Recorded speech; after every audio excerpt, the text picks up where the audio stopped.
welcome to Money Trail with me, Amir Arafat. Today, American taxpayers and the world's largest terrorist organization. 7 decades of terror, coups, and covert operations, all sponsored, orchestrated, sealed, and delivered by the CIA.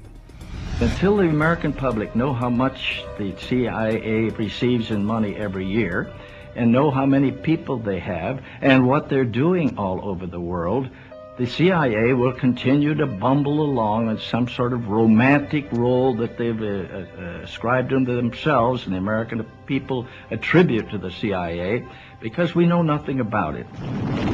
December 1941. The attack on Pearl Harbor sinks the Pacific Fleet.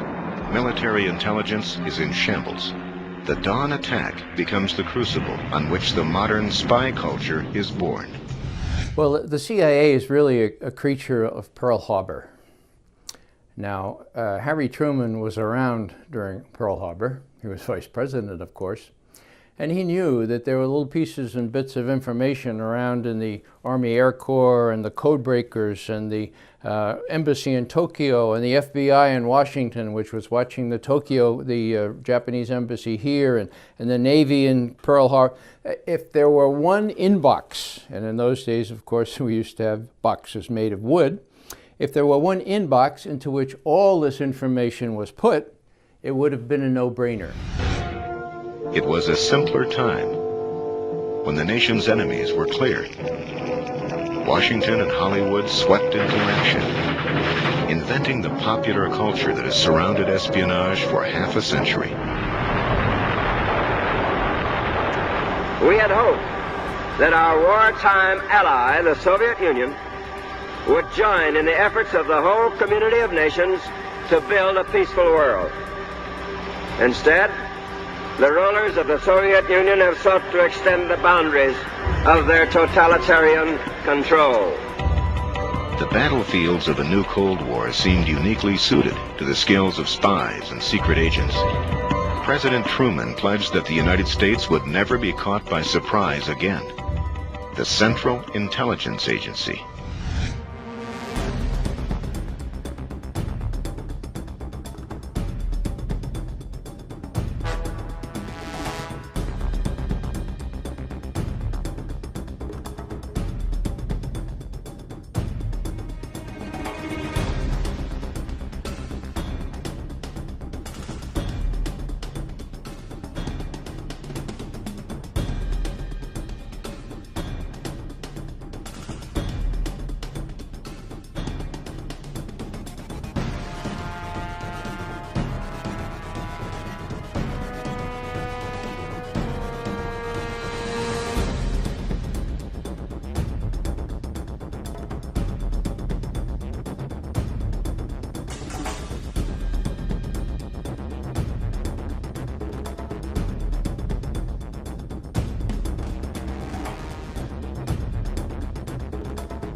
You, the men and women of the CIA, are the eyes and ears of the free world.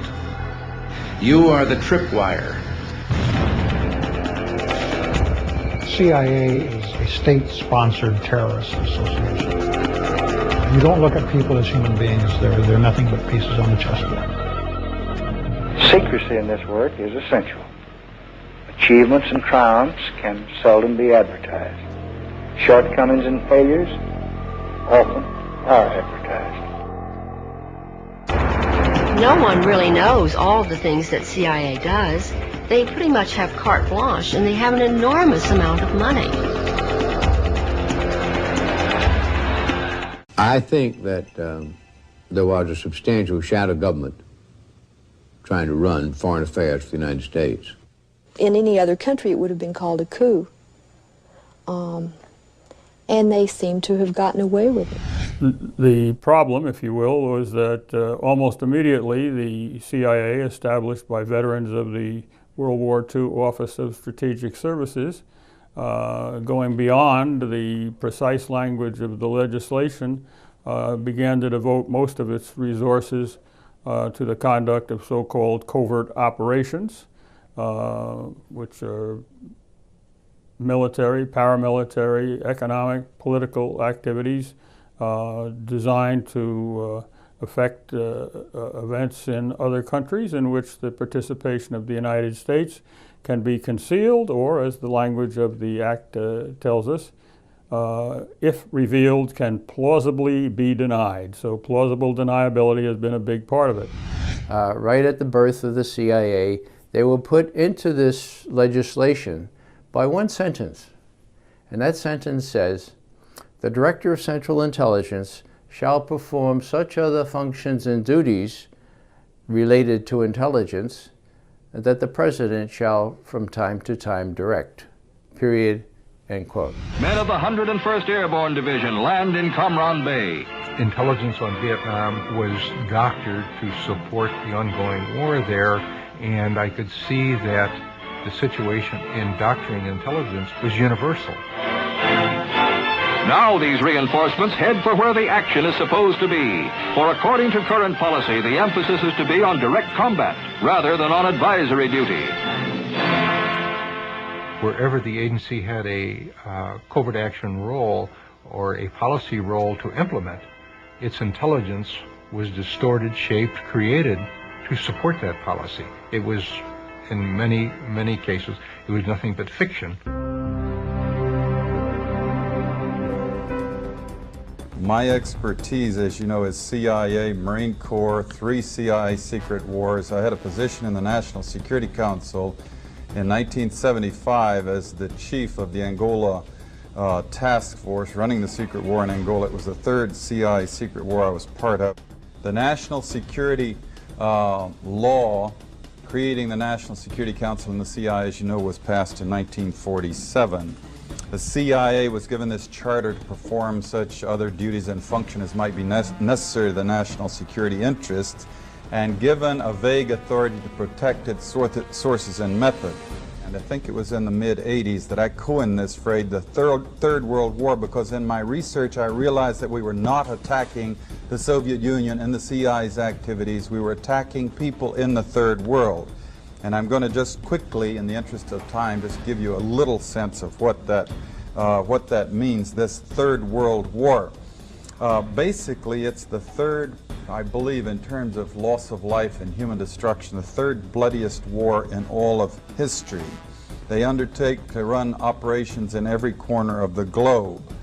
They also undertook the license of operating just totally above and beyond U.S. laws. They had a license, if you will, to kill, but also they took that to a license to smuggle drugs, a license to do all kinds of things to other people in other societies in violation of international law, our law, and every principle of nations working together for a healthier and more peaceful world. The CIA, almost from its beginning, was more than just an intelligence operation.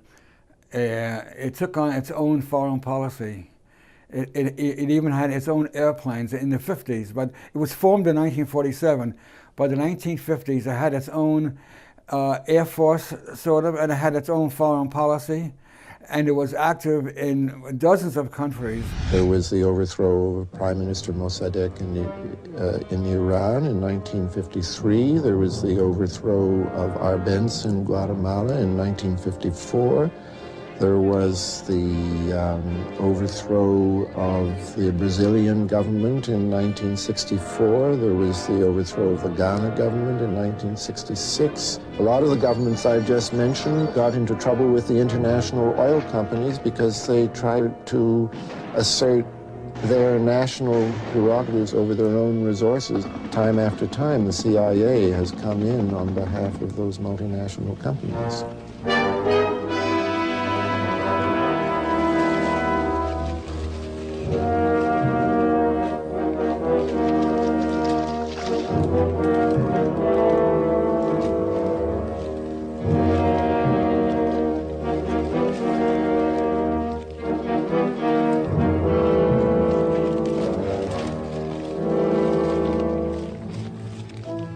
start a huge covert war that you intend is going to be secret. It's not secret from the Russians, certainly not secret from the Laotians who are getting shot at, or the Angolans, or the Nicaraguans, or whoever it is. It's covert from the American taxpayer and voter. And a lot of people make a lot of money off of it. And it attracts criminals, and it has every single time. We have massive documentation of what they call the secret wars of the CIA. We don't have to guess or speculate. We had the Church Committee investigate them in 1975, gave us our first really in-depth, powerful look inside this structure. Senator Church said in the 14 years before he did his investigation that he found they had run 900 major operations and 3,000 minor operations. And if you extrapolate that over the whole period of the 40-odd years that we've had a CIA, you come up with 3,000 major operations and over 10,000 minor operations. They were attempting to assassinate leaders that they didn't approve of. The CIA, in the course of its history, has attempted to assassinate more than 50 foreign leaders. And I have the whole list in my book. We need more intelligence, not less. We must not diminish our intelligence. The CIA is not really an intelligence agency. It's a covert action agency. The CIA has been involved in assassination and torture behind the scenes all through its history. The Cold War is over, but many new dangers have taken its place. The decisive advantage the United States intelligence provides this country is therefore as important as it has ever been. Extensively, we manipulated and organized the overthrow of functioning constitutional democracies in other countries. We organized secret armies and directed them to fight in just about every continent in the world. We encouraged ethnic minorities to rise up and fight, people like the Mosquito Indians in Nicaragua, the Kurds in the Middle East, the Mongs in Southeast Asia. We have organized, and we still do, and fund death squads in countries around the world, like the Treasury Police in El Salvador, which are responsible for most of the killing of the 50,000 people just in the 80s, and there was 70,000 before that. And orchestration, CIA, secret teams, and propaganda led us directly into the Korean War. We were attacking China from the islands Quemoy, Matsu, Thailand, Tibet. A lot of drug trafficking involved in this, by the way, until eventually we convinced ourselves to fight the Chinese in Korea, and we had the Korean War, and 1 million people were killed. Same thing for the Vietnam War, and we have extensive documentation of how the CIA was involved at every level, or the national security complex, because it's a very cooperative thing, into manipulating the nation into the Vietnam War. And we wound up creating the Golden Triangle, in which the CIA, Air America airplanes were flying in arms to our allies and flying back out with heroin. We launched the largest, this is something that Jimmy Carter did, Admiral Turner brags about it, the operation in Afghanistan. Biggest single operation, I'm told, in the history of the CIA's secret wars. And sure enough, very quickly we produced the Golden Crescent, which is still the largest source of heroin perhaps in the world today. In the early 1980s, when the CIA was working to establish a southern front in Costa Rica in the war against Nicaragua, a relationship was established with John Hull, an American rancher living in Costa Rica. There is mounting evidence that the airstrips on Hull's ranch became not only a delivery point for illegal Contra weapon shipments from the U.S., but were also used for transporting cocaine into the United States. You have CIA bases in Costa Rica and Honduras. You have airplanes flying back and forth continuously, landing at bases in the United States where they don't have to go through regular customs, with the CIA escorting the people in and out in a certain laissez-faire in the attitude at best of the customs, if there is, any customs representation there. So it's a dream situation for drug smugglers. But CIA involvement in the drug business did not start in Central America. It dates back at least as far as the Vietnam War. Well, the three men, Shackley and Singlaub and Secord, were all working together from different countries on the huge CIA secret war in Laos. Our allies were the opium-growing tribesmen, and This meant that we continued in a very large way, not only to support, but really to augment a flow of heroin. This had to be run with the knowledge and the approval of the people who were in charge of these air operations. And these air operations had been controlled in the 66-68 period by General Secord. The weapons trade and the narcotics trade in the world are two of the top 5 major money-making transactions in the whole world. These 2 major commodities in the world are hundreds of billions of dollars that go on.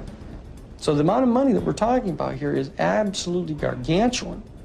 And all that the intelligence community, these guys have brought outside the governmental structures, are tapping into hundreds of millions, which they need to run their operations. In the wake of World War II, the U.S. government is engaged in a large number of secret medical experiments designed to help win the Cold War, exposing unknowing members of the public to biological and chemical agents, developing techniques for mind control to create a so-called Manchurian candidate, even planning assassinations on powerful third world leaders. Cuba says that the CIA has attempted more than 600 assassination attempts on the life of Castro. After the October crisis of 1962, Kennedy said that we would never physically invade the island if Khrushchev would remove the ballistic missiles.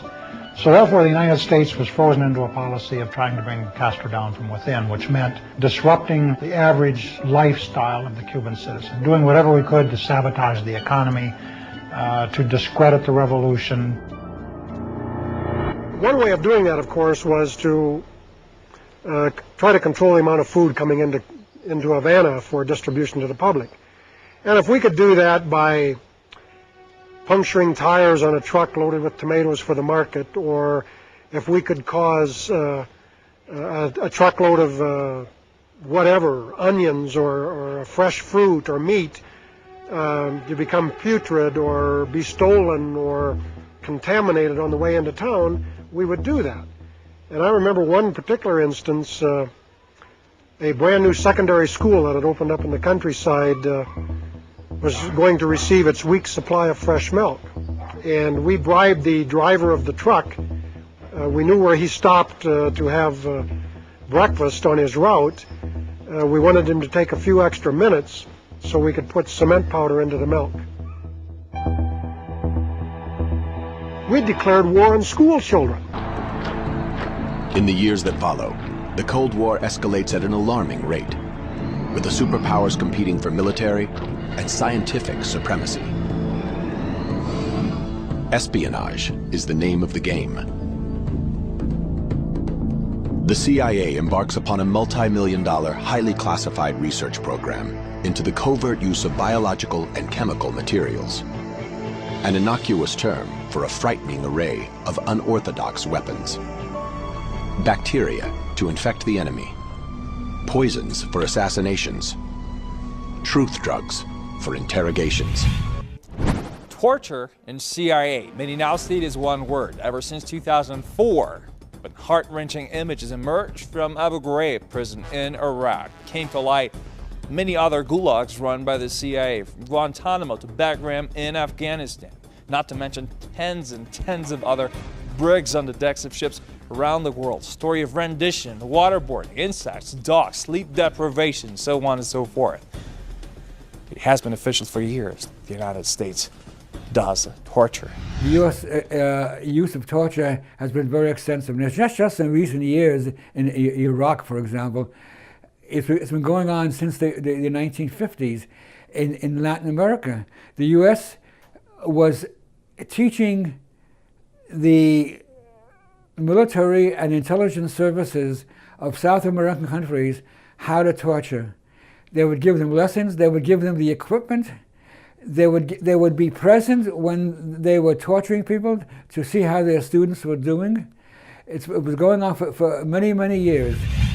When born CIA's initial mission was to gather intelligence, but for the past 7 decades or so, CIA has been doing everything but that, from covert operations and regime changes to assassinations by unmanned aerial vehicles, so-called drones. But one of the most vivid cases in recent history has been the case of Iraq, where CIA manufactured intelligence in order to support a war pre-designed by the neocons, the Bush administration. Everyone remembers Colin Powell, the U.S. Secretary of State back then, and his burlesque at the UN, the vivid presentation of Saddam Hussein's nuclear and biological capabilities, that the sky would fall and there would be mass destruction on Earth. This is an important day for us all as we review the situation with respect to Iraq and its disarmament obligations under UN Security Council Resolution 1441. What you will see is an accumulation of facts and disturbing patterns of behavior. Indeed, the facts and Iraq's behavior show that Saddam Hussein and his regime are concealing their efforts to produce more weapons of mass destruction. My colleagues, every statement I make today is backed up by sources, solid sources. These are not assertions. What we're giving you are facts and conclusions based on solid intelligence. Orders were issued to Iraq's security organizations as well as to Saddam Hussein's own office to hide all correspondence with the Organization of Military Industrialization. This is the organization that oversees Iraq's weapons of mass destruction activities. We know that Iraqi government officials, members of the ruling Ba'ath Party, and scientists have hidden prohibited items in their homes. The Iraqis are moving not just documents and hard drives, but weapons of mass destruction. My fellow citizens, at this hour, American and coalition forces are in the early stages of military operations to disarm Iraq, to free its people, and to defend the world from grave danger.